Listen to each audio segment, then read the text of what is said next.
ఈ స్వాతంత్ర్యము మనకు అనుగ్రహించి క్రీస్తు మనలను స్థిరముగా ఉంచి ఉన్నాడు. కాబట్టి దాస్యం అనే కాడి క్రిందకి మరలా వెళ్లకుండా మనము స్వతంత్రులుగా ఉండాలని గలతీ రాసినటువంటి పత్రిక 5వ అధ్యాయం 1వ వచనం తెలియచేయబడుతుంది.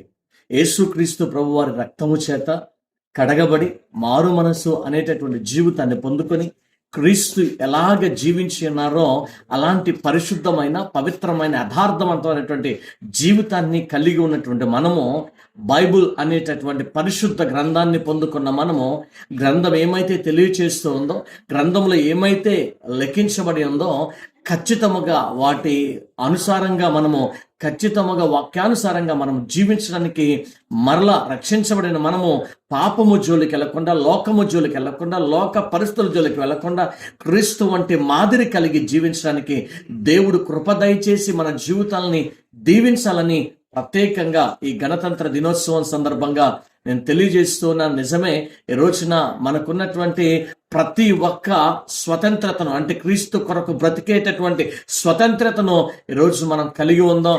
క్రీస్తుని అనుభవిద్దాం, క్రీస్తు కొరకు బ్రతుకుదాం, క్రీస్తులోని జీవిద్దాం. అట్టి కృప దేవుడు మనకు అనుగ్రహించును గాక. ఆమేన్.